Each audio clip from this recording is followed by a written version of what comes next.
আসসালামু আলাইকুম রহমতুল্লাহ। শহীদ S A Memorial polytechnic ইনস্টিটিউটের পক্ষ থেকে সবাইকে স্বাগতম জানিয়ে আজকে ক্লাস শুরু করতে যাচ্ছি।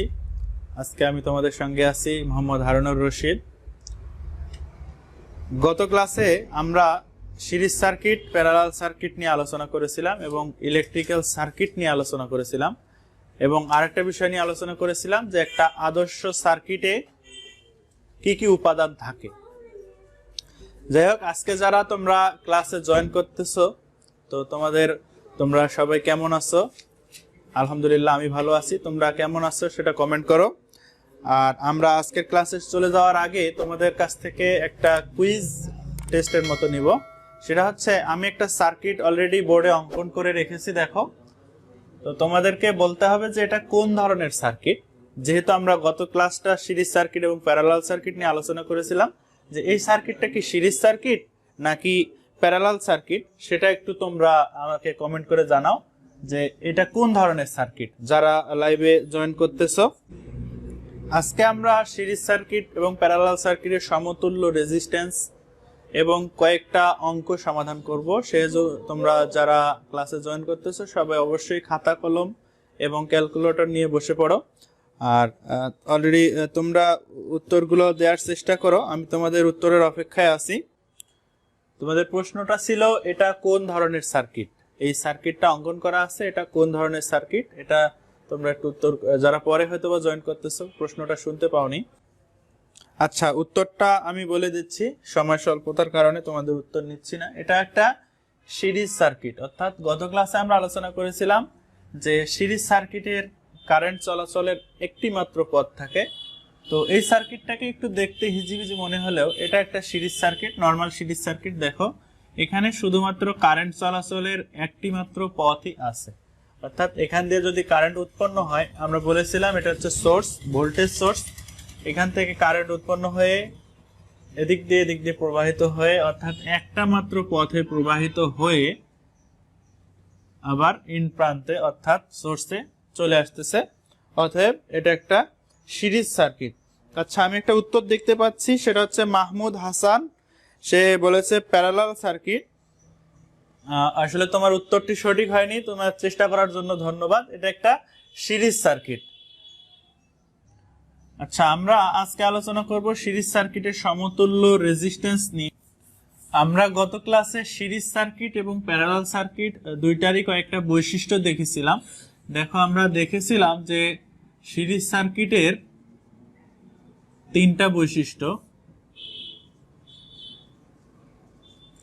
একটা ছিল হচ্ছে টোটাল আইটি বা I equal to I1 equal to I2 equal I3।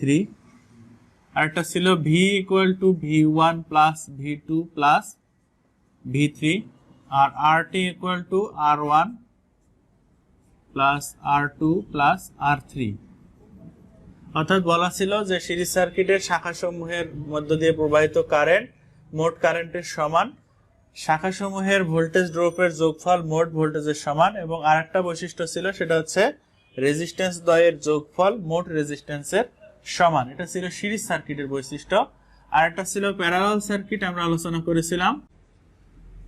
Parallel সার্কিটের প্রথম বৈশিষ্ট্য ছিল ভোল্টেজ নিয়ে, অর্থাৎ V equal to V1 plus V2 plus V3, এগুলো সমান। কেননা বলা ছিল প্যারালাল সার্কিটের শাখাসমূহের ভোল্টেজ ড্রপ এবং মোট ভোল্টেজ সবগুলি সমান। এবং এছাড়া আর একটা বৈশিষ্ট্য আমরা দেখতে পাচ্ছিলাম, সেটা হচ্ছে I equal to I1 plus I2 plus I3। এবং আরেকটা বৈশিষ্ট্য ছিল যে রেজিস্ট্যান্স, মোট রেজিস্ট্যান্সের উল্টানো মানের যোগফল সমান সমান শাখাসমূহের রেজিস্ট্যান্সের উল্টানো মানের যোগফলের সমান। এগুলো একটু আলোচনার বিষয়, কেননা এগুলো থেকে আজকের আমাদের যে এগুলো করব সেগুলো আসবে। প্রথমে আমরা যদি দেখি যে সিরিজ সার্কিটের সমতুল্য রেজিস্ট্যান্স, তাহলে সেটা হচ্ছে এটা, যে মোট রেজিস্ট্যান্স শাখাসমূহের রেজিস্ট্যান্সের যোগফলের সমান। এবং প্যারালাল সার্কিটের সমতুল্য রেজিস্ট্যান্সের ফর্মুলা হচ্ছে এটা। এখান থেকে আমরা একটু এই ফর্মুলাটাকে একটু জেনারেলাইজ করে নর্মাল একটা ফর্মুলাতে নিয়ে আসব। আর সিরিজ সার্কিটের ফর্মুলা যেহেতু সাধারণ যোগ, এখানে আর কোনো ইকুইভ্যালেন্ট আমাদেরকে বের করতে হবে না। তো আমরা প্রথমে সিরিজ সার্কিটের একটা অঙ্ক করার পরে প্যারালাল সার্কিটের সমতুল্য রেজিস্ট্যান্সে চলে যাব।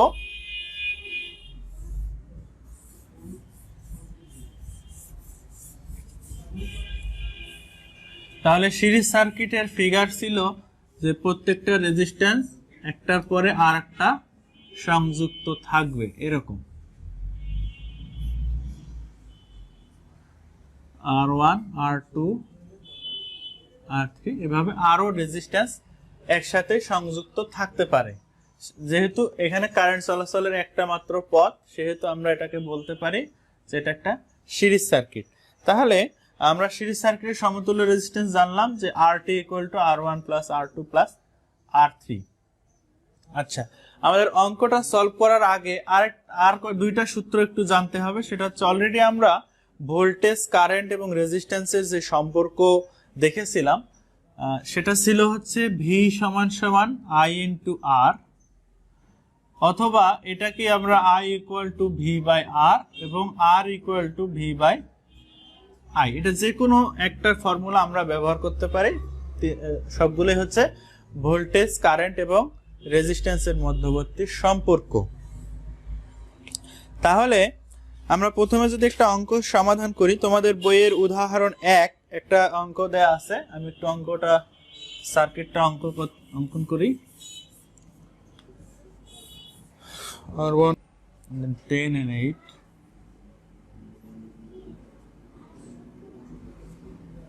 যদি লেখা বোঝা না যায় তোমরা একটু কমেন্ট করে জানাতে পারো। একটু নেটওয়ার্ক জটিলতার কারণে অনেক সময় লেখা বোঝা যায় না। আমি বলে দিচ্ছি, R1 এর মান হচ্ছে 3, R2 এর মান হচ্ছে 3, R3 এর মান 6, R4 এর মান 6, R5 এর মান 6 এবং R6 এর মান 10, R7 এর মান 8 এবং ভোল্টেজ দেয়া হচ্ছে 30 ভোল্টেজ, অর্থাৎ এখানে ভোল্টেজের মান হচ্ছে 30 ভোল্টেজ, অর্থাৎ V এর মান হচ্ছে 30 ভোল্ট। এখানে বলা আছে যে এই সার্কিটের মধ্য দিয়ে প্রবাহিত কারেন্ট নির্ণয় করো। তাহলে আমরা জানি যে কারেন্টকে I দ্বারা ডিনোট করা হয়। তাহলে এই সার্কিটের প্রবাহিত কারেন্টের মান জানতে চাওয়া হয়েছে। তাহলে প্রথমে যদি আমরা দেখি যে কারেন্টের ফর্মুলাটা, অর্থাৎ আমরা দেখলাম একটু আগে I = V/R। যেহেতু এই সার্কিটের মধ্য দিয়ে প্রবাহিত কারেন্ট চাওয়া হয়েছে, আমরা জানি যে সিরিজ সার্কিটের মধ্য দিয়ে প্রবাহিত কারেন্টের মান সমান, অর্থাৎ প্রত্যেকটা রেজিস্ট্যান্সের মধ্য দিয়ে যেই পরিমাণ কারেন্ট প্রবাহিত হবে তো সেটা সবগুলো সমান। তাহলে আমরা এখানে টোটাল কারেন্ট লিখতে পারি V/RT, অর্থাৎ total voltage divided total resistance. তাহলে আমাদেরকে প্রথমে বের করতে হবে টোটাল রেজিস্ট্যান্স। টোটাল রেজিস্ট্যান্স যদি আমরা বের করি, আমাদের টোটাল ভোল্টেজের মানটা দেয়া আছে। তাহলে আমরা এই সার্কিটের মধ্য দিয়ে প্রবাহিত কারেন্টের মানটা বের করতে পারবো। তাহলে দেখো আমরা কিভাবে টোটাল রেজিস্ট্যান্সটা বের করব। আমরা জানি যে সিরিজ সার্কিটের মধ্য দিয়ে যতগুলো রেজিস্টর কানেকশন করা হোক না কেন, সবগুলোর যোগফল, অর্থাৎ এরকম যতগুলো রেজিস্ট্যান্সে থাক না কেন, টোটাল যোগফল হচ্ছে মোট রেজিস্ট্যান্সের সমান। তাহলে আমরা এখানে বলতে পারি যে RT = 3 + 3 + 6 + 6 + 6 + 10 + 8। তোমরা একটু এটাকে সলভ করে দেখতে পারো ক্যালকুলেটরে। মেবি তোমাদের বইয়ে দেয়া আছে 42 ওহম। 42 ওহম। যেহেতু এটা আমরা রেজিস্ট্যান্স নির্ণয় করতেছি, রেজিস্ট্যান্সের একক হচ্ছে ওহম এবং ওহমকে এই সিম্বল দ্বারা ডিনোট করা হয়। তাহলে আমরা টোটাল রেজিস্ট্যান্সের মানটা পেলাম হচ্ছে 42 ওহম। তাহলে আমরা এই সার্কিটের মধ্য দিয়ে প্রবাহিত কারেন্ট এবার তোমরাই বলে দাও কত হবে। I = V/RT। V হচ্ছে 30 ভোল্ট এবং রেজিস্ট্যান্স পেলাম আমরা 42 ওহম। তোমরা এটা ক্যালকুলেটরে সলভ করো, দেখো I এর মান আসবে 0.71। যেহেতু কারেন্টের একক হচ্ছে অ্যাম্পিয়ার, তাহলে আমরা এই সার্কিটের মধ্য দিয়ে প্রবাহিত কারেন্টের মান I ইকুয়াল 0.71 অ্যাম্পিয়ার। এটাই হচ্ছে উত্তর। এটা ছিল একটা সিরিজ সার্কিট, খুবই সিম্পল একটা সিরিজ সার্কিট যেটা আমরা সমাধান করলাম। তো এইরকম যদি আরো সিরিজ সার্কিট থাকে তাহলে তোমরা একদম সিমিলার ওয়েতে সমাধান করতে হবে। আর যেহেতু সিরিজ সার্কিট, তোমাদেরকে এই সিরিজ সার্কিটের বৈশিষ্ট্যগুলো অবশ্যই মাথায় থাকতে হবে, তাহলে যে কোনো অঙ্কই তোমরা সমাধান করতে পারবে।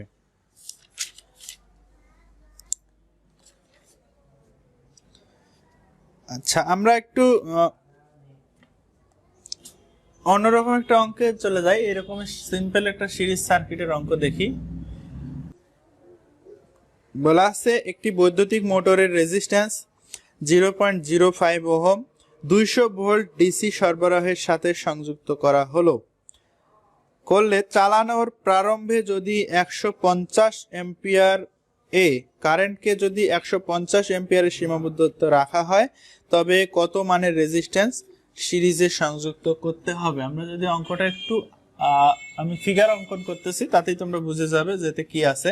তোমরা যদি যাদের কাছে বই আছে তারা দেখতে পারো 85 পেজ অর্থাৎ 85 পৃষ্ঠার উদাহরণ 3 নাম্বার। এখানে বলা আছে একটি বৈদ্যুতিক মোটরের রেজিস্ট্যান্স 0.05 ওহম। আমি একটু ফিগারটা, এবং এটা হলো একটা রেজিস্ট্যান্স। তাহলে বলা আছে যে এই বৈদ্যুতিক মোটরের রেজিস্ট্যান্স 0.05 ওহম, অর্থাৎ R1 এর ভ্যালু আমরা ধরে নিলাম 0.05 ওহম। তো এখানে বলা আছে যে যদি আমি এই কারেন্টকে 150 অ্যাম্পিয়ারে সীমাবদ্ধ রাখতে চাই তাহলে কত মানের রেজিস্ট্যান্স এই রেজিস্ট্যান্সের সাথে সিরিজে সংযুক্ত করতে হবে, অর্থাৎ এই R2 এর ভ্যালুটাই আমাদের কাছ থেকে জানতে চাওয়া হয়েছে। তাহলে দেখো, তোমরা যদি একটু খেয়াল করো, এই সার্কিটটা খুবই একটা সিম্পল সার্কিট, অর্থাৎ সিরিজ সার্কিট, অর্থাৎ R1 ও R2 সিরিজে কানেকশন আছে। তাহলে আমরা যদি প্রথমে RT বের করি, আমরা জানি যে RT equal to R1 plus R2, কিন্তু এখানে আমাদের R2 এর মানটাই বের করতে হবে, অর্থাৎ R2 এর মান আমরা জানি না। তাহলে এই সূত্র দিয়ে আমরা RT এর মানটা বের করতে পারতেছি না, এবং RT এর আরেকটা ফর্মুলা আমরা এখানে অ্যাপ্লাই করতে পারি, সেটা হচ্ছে RT ইকুয়াল টু V/IT। আমরা জানি যে R ইকুয়াল টু V/I, এখানকার মোট ভোল্টেজ এবং এখানকার মোট কারেন্ট আমাদের দেয়া আছে। তাহলে আমরা সহজেই টোটাল রেজিস্ট্যান্সের মানটা বের করতে পারবো। তাহলে দেখো, এই ফর্মুলা দিয়ে আমরা যদি টোটাল রেজিস্ট্যান্সের মানটা বের করি, আমাদের এখানে টোটাল ভোল্টেজের মান দেওয়া হচ্ছে 200 ভোল্টেজ, এবং টোটাল কারেন্টের মান দেওয়া আছে 150 অ্যাম্পিয়ার। তাহলে এটাকে তোমরা যদি একটু ক্যালকুলেটরে সলভ করো, এটার মান আসবে 1.33 ওহম। এটা হলো আমাদের RT এর মান, অর্থাৎ RT এর মান আসলো 1.33 ওহম। তাহলে দেখো, আমরা এই সার্কিটের মোট রেজিস্ট্যান্স অর্থাৎ RT এর মানটা পেয়ে গেলাম 1.33 ওহম। তাহলে আমরা দুইটা রেজিস্ট্যান্সের যোগফল পেয়ে গেছি। তাহলে আরেকটা রেজিস্ট্যান্স আমাদের দেয়া আছে, তাহলে আরেকটা রেজিস্ট্যান্স আমরা খুবই সহজেই মোট রেজিস্ট্যান্স থেকে বিয়োগ করে পেয়ে যাব। দেখো এখান থেকেই, তাহলে আমরা বলতে পারি R2 equal to RT minus R1, অর্থাৎ RT এর মান পেলাম আমরা 1.33 মাইনাস R1 এর মান পেলাম হচ্ছে, সরি, R1 এর মান দেয়া আছে 0.05। তাহলে এটাকে যদি তোমরা একটু বিয়োগ করে দেখতে পাবা যে এটার মান হচ্ছে 1.28 ওহম। এটা হচ্ছে আমাদের R2 এর মান, এটাই হচ্ছে উত্তর।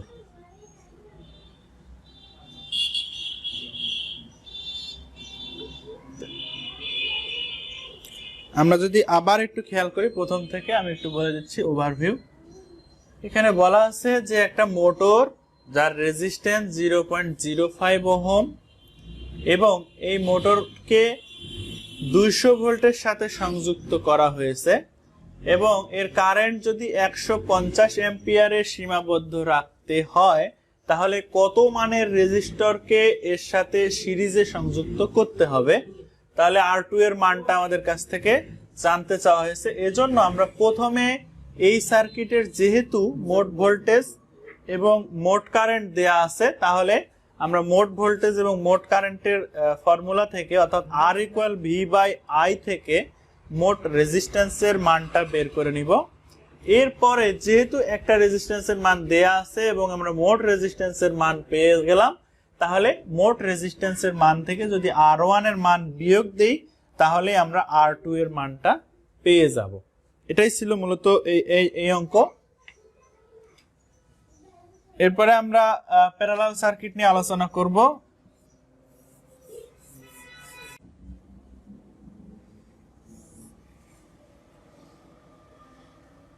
আচ্ছা, প্যারালাল সার্কিট, আমরা প্যারালাল সার্কিট সম্পর্কে অলরেডি জেনে এসেছি এবং কিছুক্ষণ আগে আমরা বৈশিষ্ট্যগুলো আলোচনা করেছিলাম। প্রথমে আমরা দেখব প্যারালাল সার্কিটের সমতুল্য রেজিস্ট্যান্স কিভাবে বের করতে হয়। আমি যদি একটা প্যারালাল সার্কিটের সিম্বল আঁকি বা ফিগার আঁকি, দুইটা রেজিস্ট্যান্সকে প্যারালালে সংযোগ করতে হয় এভাবে অথবা এভাবে। দেখো এটা একটা প্যারালাল সার্কিট, এটা একটা প্যারালাল সার্কিট। আমরা দুইটাকেই প্যারালাল সার্কিট বলবো, কেননা আমরা গতদিন প্যারালাল সার্কিটের সংজ্ঞা থেকে বলতে দেখেছিলাম যে যখন একাধিক রেজিস্ট্যান্সের একটি প্রান্ত একটা কমন পয়েন্টে এবং অপর প্রান্তটি আরেকটা কমন পয়েন্টে সংযোগ করা হয় তখন সেই সার্কিটকে বলা হয় প্যারালাল সার্কিট। এবং অন্যভাবে আমরা দেখেছিলাম যে সার্কিটে কারেন্ট চলাচলের অনেকগুলো পথ থাকে তখন সেই সার্কিটকে বলা হয় প্যারালাল সার্কিট। তাহলে এখান থেকে আমরা যদি সমতুল্য রেজিস্ট্যান্স বের করি, দেখো প্রথমে হচ্ছে আমরা ফর্মুলা জানি 1/RT = 1/R1 + 1/R2। এটা হচ্ছে প্যারালাল সার্কিটের বৈশিষ্ট্য থেকে আমরা দেখেছি গত ক্লাসে যে প্যারালাল সার্কিটের মোট রেজিস্ট্যান্সের উল্টানো মানের যোগফল সমান শাখাসমূহের রেজিস্ট্যান্সের উল্টানো মানের যোগফলের সমান। তাহলে আমরা যে বিষয়টা এখানে পাচ্ছি, যদি এটাকে একটু লসাগু করি তাহলে দেখো কি আসতেছে, R1 × R2 এবং এখানে R1 এলিমিনেট হয়ে গেলে থাকে R2 প্লাস R2 এলিমিনেট হয়ে গেলে থাকে R1। অর্থাৎ আমরা বলতে পারি যে 1/RT =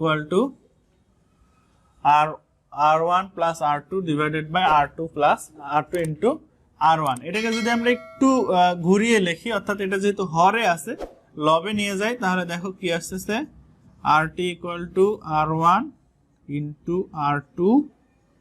যেহেতু এটা যোগ আকারে আছে আমরা স্বাভাবিকভাবে লিখতে পারি R1 + R2। এটা হচ্ছে যদি দুইটি রেজিস্ট্যান্স প্যারালালে সংযোগ করা হয় তখন তার সমতুল্য রেজিস্ট্যান্সের সূত্র আসে এটা।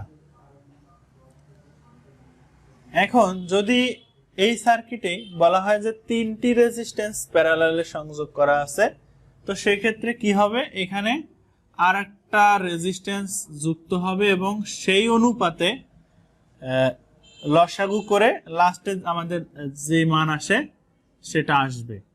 আচ্ছা, এর আগে আমরা যদি একটা ছোট্ট অঙ্ক সমাধান করি, তোমাদের বইয়ে আছে যে যদি দুইটি সমান মানের রেজিস্ট্যান্স সমান্তরালে বা প্যারালালে কানেকশন করা হয় তখন তার সমতুল্য রেজিস্ট্যান্স কত হবে।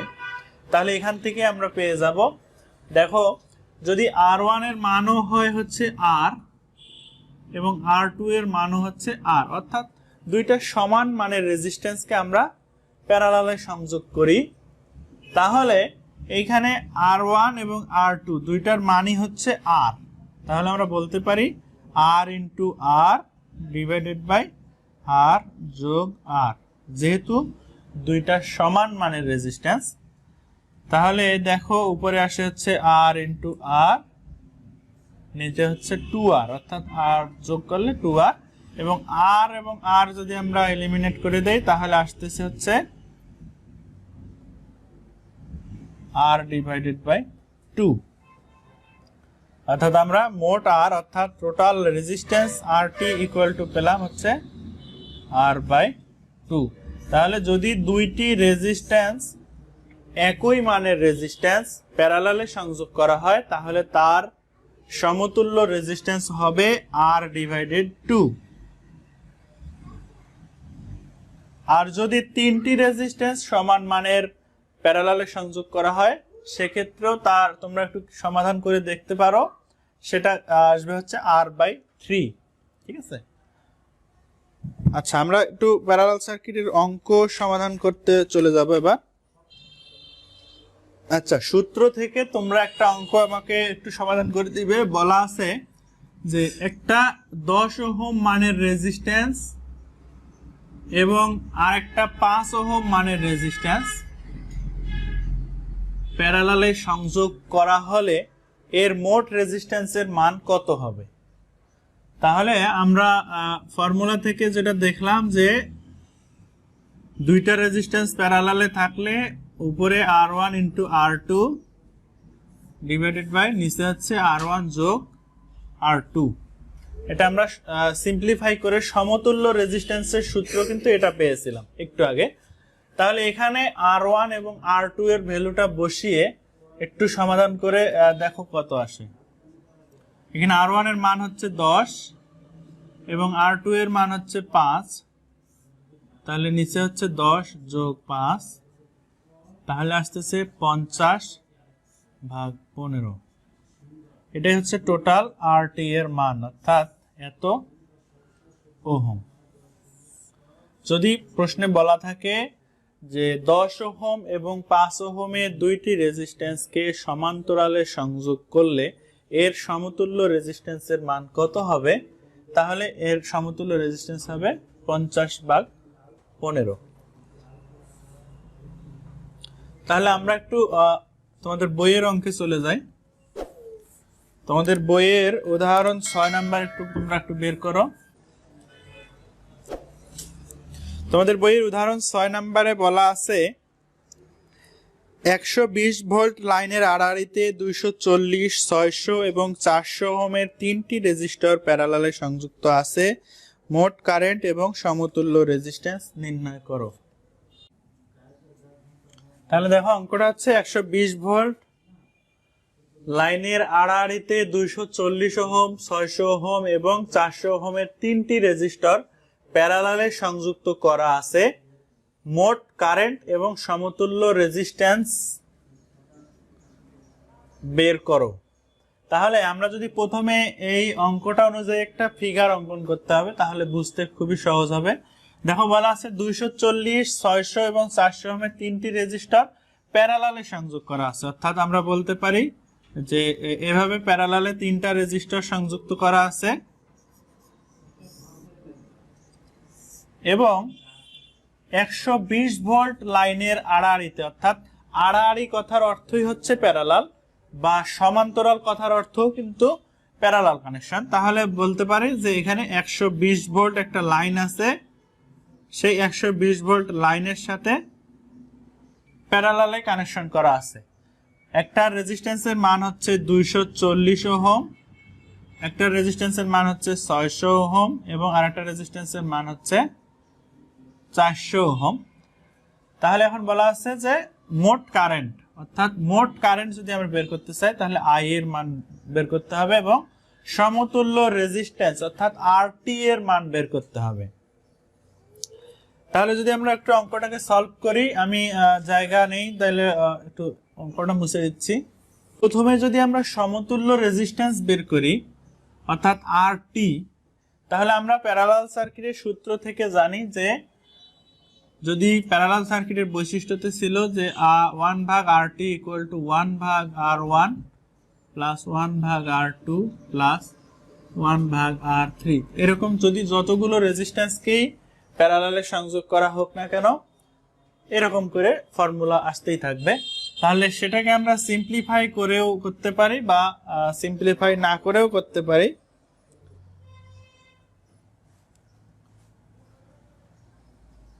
তাহলে এখানে দেখো যদি সমাধান করি তাহলে আসতেছে,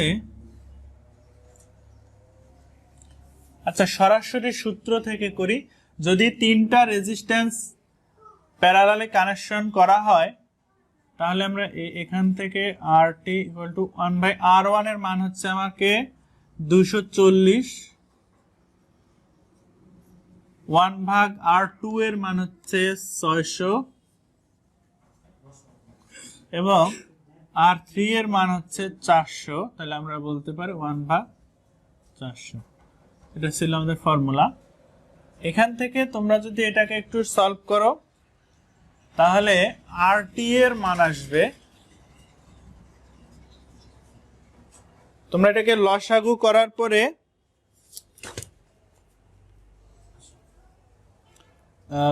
করবে তাহলে মানটা আসবে হচ্ছে 120 ওহম। আমি একটু লসাগু করে যদি দেখাই তোমাদের, এই টোটাল মানটার লসাগু আসে হচ্ছে,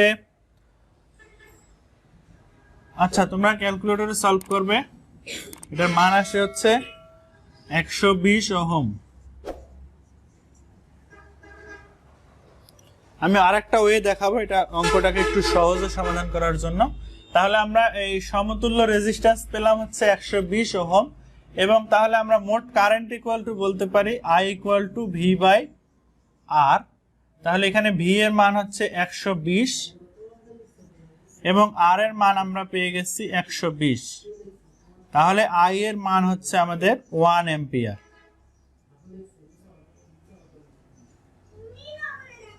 দেখো তাহলে আমরা দেখলাম যে এই সার্কিটের মধ্যে মোট কারেন্ট হচ্ছে 1 অ্যাম্পিয়ার এবং সমতুল্য রেজিস্ট্যান্স হচ্ছে RT। তাহলে আমরা একটু যদি অন্যভাবে এই অঙ্কটাকে সমাধান করতে চাই, দেখো আরেকটা সহজ ওয়ে আছে, সেটা হচ্ছে I1, I2 এবং I3 এই তিনটা মান বের করে টোটাল যোগ করলেই আমাদের টোটাল কারেন্টের মানটা আমরা পাবো।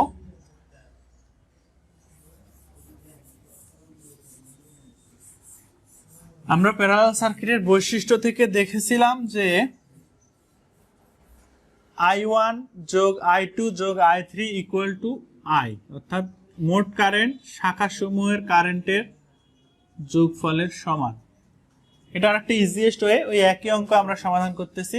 তাহলে আমরা যদি I1 বের করতে চাই তাহলে আমাকে এই জায়গার ভোল্টেজ এবং এই জায়গার রেজিস্ট্যান্স লাগবে, যেটা অলরেডি আছে। আমরা জানি যে একটা প্যারালাল সার্কিটের প্রত্যেকটা রেজিস্ট্যান্সে ভোল্টেজ ড্রপের মানগুলো সমান, অর্থাৎ V = V1 = V2 = V3। তাহলে এই জায়গার ভোল্টেজও হচ্ছে আমার 120 ভোল্টেজ, এই জায়গার ভোল্টেজও আমার হবে 120 ভোল্টেজ এবং এই জায়গার ভোল্টেজও হবে 120 ভোল্টেজ। অর্থাৎ আমি I1 = লিখতে পারি V1 / 240 ওহম, I2 লিখতে পারি V2/600 ওহম এবং I3 লিখতে পারি V3/400 ওহম। তাহলে দেখো V এর মান হচ্ছে 120,